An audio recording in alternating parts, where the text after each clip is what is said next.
नमस्कार दोस्तों, कैसे आप सब। आशा करता हूँ मस्त होंगे। दोस्तों, यदि आपने शिमला मिर्च, मिर्च और टमाटर और बैगन इन 4 फसलों में से किसी एक फसल को और बेल वर्गीय फसलों में खीरा और करेला इन फसलों को यदि आपने लगाया हुआ तो आप देखेंगे कि आपको थ्रिप्स की, व्हाइट फ्लाई की और माइट की समस्या काफ़ी आती है। और इन समस्याओं से निपटने के लिए हमें पत्तियों पर ज़्यादा ध्यान देना पड़ता है। पत्तियों पर ध्यान ऐसे देना पड़ता है कि आपकी जो पत्तियाँ यदि वो नाजुक रहती हैं तो आप देखते हैं कि इंसेक्ट का अटैक जो है ज़्यादा होता है। आज इस वीडियो में हम जानेंगे कि टमाटर की फसल हो या फिर मिर्च या शिमला मिर्च की फसल हो, इन पौधों की पत्तियों को हम रफ कैसे कर सकते हैं ताकि इंसेक्ट का अटैक कम हो। तो चलिए इस वीडियो की शुरुआत करते हैं। मैं हूं राकेश साहू, आप देख रहे हैं एग्रो जीवन बातें किसान की। इस वीडियो में हम पत्तियों को रफ करने के तरीके जानेंगे, वो हम लास्ट में जानेंगे। उसके पहले हम जानेंगे कि पत्तियों को हम रफ क्यों करें, दूसरा पत्तियों को रफ करने के लिए आपको क्या नहीं करना चाहिए, और तीसरा पॉइंट होगा हमारा कि हम पत्तियों को रफ करने के लिए क्या कर सकते हैं। और वीडियो के अंत तक आपको जरूर देखना है। वीडियो के अंत में होगी विशेष बात, और विशेष बात में एक कॉम्बिनेशन बताऊंगा आपको, एक नहीं 3 कॉम्बिनेशन बताऊंगा जो कि आप यदि अपनी फसल पर इंप्लीमेंट उनको करते हैं, स्प्रे करते हैं तो आप देखेंगे कि आपकी जो फसल की पत्तियां हैं वो रफ हो जाती हैं, मजबूत हो जाती हैं और आपकी फसल पर इंसेक्ट का अटैक जो है कम होता है। तो चलिए उस वीडियो की शुरुआत करते हैं और पहले पॉइंट को जानते हैं। तो पहले पॉइंट पर हम जानेंगे कि अपनी फसल की पत्तियों को हम रफ क्यों करें।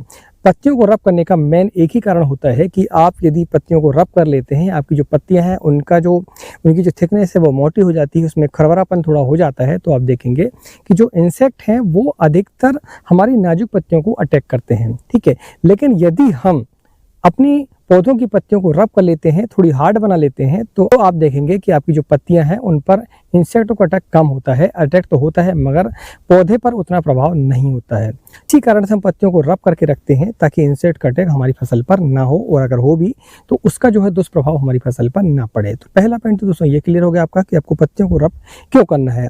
अब हम जानते हैं कि हम यदि पत्तियों को रफ करना चाहते हैं तो हमें अपनी फसल पर क्या नहीं करना चाहिए। तो उन पॉइंटों में सबसे पहला पॉइंट है नाइट्रोजन। नाइट्रोजन आपको कम देना है, और खासकर बरसात में आपको नाइट्रोजन की जो मात्रा है वो कम देनी है। और टमाटर, मिर्च, बैगन, शिमला मिर्च इन पर आपको नाइट्रोजन जो है बहुत ही कम मात्रा में देने की आवश्यकता होती है। एक तो इनकी जो बढ़वार है आपको बिल्कुल स्लो लेनी होती है, इनके इंटरनोड जो है वो शॉर्ट होने चाहिए। यदि आप नाइट्रोजन देंगे तो जो इंटरनोड है वो उनके लंबे जाते हैं, इसकी हाइट बढ़ जाती है और उसके हिसाब से फिर आप उसको संभाल नहीं पाते हैं। ठीक है, तो आपको इनकी जो ग्रोथ है वो स्लो रखनी है। इंटरनोड की संख्या जो है ज़्यादा होनी चाहिए और उनका जो लंबाई है वो कम होनी चाहिए, इस बात का ध्यान रखना चाहिए। इसलिए आपको नाइट्रोजन बेस्ड जितने भी फर्टिलाइजर है उनकी जो मात्रा है आपको कम रखनी चाहिए।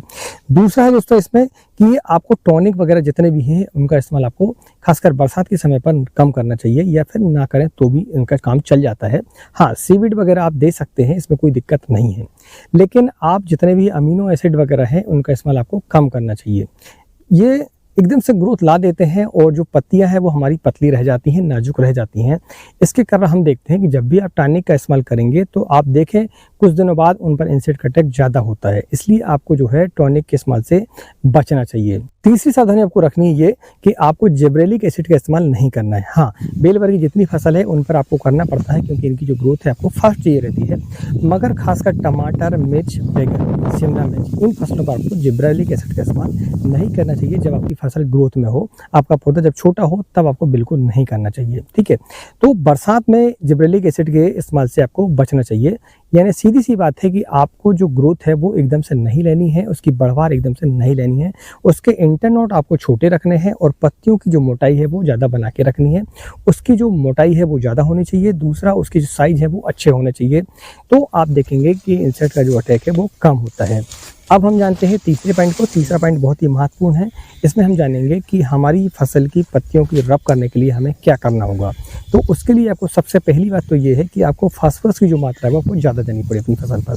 फास्फोरस की मात्रा देने से आप देखेंगे इंटरनोड शॉर्ट होंगे आपके, दूसरा इसकी जो हाइट है वो ज़्यादा नहीं होगी और इसमें इंटरनोड ज़्यादा निकलेंगे, उसकी जो कल्ले हैं वो ज़्यादा निकलेंगे, पत्तियाँ आपकी रफ होंगी, मोटी होंगी, पत्तियों का साइज भी बढ़ेगा और जो तना होगा वो मोटा होगा, हार्ड होगा। तो इसके लिए आपको फास्फोरस बेस्ड जितने भी फर्टिलाइजर हैं उनकी जो मात्रा है आपको ज़्यादा देनी पड़ेगी, और ये भी ध्यान रखना होगा कि उसमें नाइट्रोजन की मात्रा कम हो। जैसे कि 1261 आप दे सकते हैं स्प्रे के रूप से भी और ड्रिप के माध्यम से भी। वहीं आप 5234 को यदि स्प्रे के रूप से लेते हैं तो आप देखेंगे समय समय पर आप सप्ताह में कम से कम एक बार 5234 का स्प्रे लेते हैं तो आप देखेंगे आपकी जो पत्तियां हैं वो रफ होती हैं, उनकी जो चौड़ाई है वो बढ़ती है, इंटरनोड शॉर्ट होते हैं और आपकी जो पौधों की हाइट है वो मेंटेन रहती है। ठीक है, आपकी हाइट एकदम से नहीं बढ़ती है और इंसेक्ट का अटैक जो है कम होता है। और फास्फोरस तो मिलता ही है, साथ में पोटास की जो मात्रा है वो भी मिलती है, तो इससे जो पौधा है आपका वो हेल्दी होता है। बाद आप सिलिकॉन पाउडर जो आता है उसका स्प्रे आप ले लें और साथ में उसको ड्रिप के माध्यम से भी आप दे सकते हैं। सिलिकॉन पाउडर का आपको इस्तेमाल अपनी फसल पर करना चाहिए। पत्तियां रफ तो होती ही होती हैं, साथ में जो आपका जो पौधा कभी स्टेज में जाने का होता है, यानी धूप तेज हो, ठंड हो, तो ऐसे समय पर यदि आप सिलिकॉन का इस्तेमाल करते हैं तो आप देखेंगे आपकी जो फसल है वो स्टेज में नहीं आती है। इस तरीके से आप फर्टिलाइजर का इस्तेमाल करके और न्यूट्रिएंट का इस्तेमाल करके अपनी फसल की पत्तियों को रफ कर सकते हैं। कुछ फंगिसाइड हैं, उनके बारे में आपको बता रहा हूँ। तो कुछ फंगिसाइड ऐसे हैं जो कि जिनका इस्तेमाल करके आप जो अपनी फसल की पत्तियों को रफ कर सकते हैं। उनमें सबसे पहला जो नाम आता है वो आता है रोको का, दूसरा है Z78 और तीसरा है कोमानेल जो कि सिंजेंटा कंपनी का आपका है ना। 3 फंगिसाइड ऐसे हैं जो कि आप इस्तेमाल यदि करते हैं अपनी फसल पर तो आपकी जो पत्तियां हैं वो रफ होती हैं। Z78 सिर्फ एक ऐसा फंगिसाइड है जो आप फ्लावरिंग स्टेज पर इसका इस्तेमाल आप ना करें तो बेहतर होगा, इससे फ्लावर ड्रॉप होने की समस्या आपकी आ जाती है। तो जब आपकी फसल फ्लावरिंग पर हो तो आप फिर रोको या फिर कोमानेल का इस्तेमाल कर सकते हैं। तो दोस्तों इस तरीके से आप अपनी पत्तियों को रफ कर सकते हैं। कुछ आपको फर्टिलाइजर बताए मैंने, कुछ फंगिसाइड बताए हैं, ठीक है, और कुछ न्यूट्रिएंट है जो कि सिलिकॉन की मात्रा आप ले सकते हैं पत्तियों को रफ करने के लिए। अब हम जानते हैं वीडियो की विशेष बात, और विशेष बात बढ़ने से पहले मैं आपको बता दूं कि यदि ये वीडियो आपको पसंद आए तो वीडियो को लाइक करें और चैनल पर पहली बार आए तो चैनल को सब्सक्राइब करना ना भूलें। अब हम जानते हैं वीडियो की विशेष बात, और एक कॉम्बिनेशन आपको बता रहा हूँ मैं, एक नहीं 3 कॉम्बिनेशन आपको बताऊंगा मैं, कुछ फ्लावरिंग के लिए है और कुछ नॉन फ्लावरिंग के लिए, ठीक है। तो सबसे पहले आप जो है 52-34 की मात्रा ले लें। 52-34 के साथ में आप रोको का इस्तेमाल कर सकते हैं, ठीक है। और इंसेक्ट की समस्या हो तो इंसेक्टिसाइड को भी आप डाल सकते हैं इसके साथ में, कोई दिक्कत नहीं है। दूसरा है आपका ये भी ऐसा है कि फ्लावरिंग स्टेज पर आप डाल सकते हैं कोमानेल, प्लस इसके साथ में आप 1261 या 1340-13 भी ले सकते हैं, ठीक है। अब यदि आपकी फसल पर फ्लावर ना हो तो फिर आप जो है इन 2 फंगिसाइडों के अलावा Z78 का भी इस्तेमाल कर सकते हैं। Z78 जब इस्तेमाल आप करेंगे तो उसके साथ में किसी भी प्रकार के फर्टिलाइजर जैसे कि 1261 हो या फिर 52-34 हो या फिर 1340-13, किसी भी एक का इस्तेमाल आप कर सकते हैं और साथ में किसी भी इंसेक्टिसाइड का इस्तेमाल आप कर सकते हैं। इसमें किसी प्रकार की कोई समस्या नहीं है। तो ये 3 कॉम्बिनेशन कैसे लगे आपको प्लीज़ हमें कमेंट करके ज़रूर बताएं और इनका इस्तेमाल करके अपनी फसल पर देखें और इसके रिजल्ट फिर आप हमें बताएं कि आपको ये जानकारी कैसी लगी, और यदि ये जानकारी आपको अच्छी लगी तो वीडियो को लाइक करें। चलो दोस्तों मिलते हैं अगली वीडियो में, तब तक नमस्कार, जय हिंद, जय किसान, जय जवान।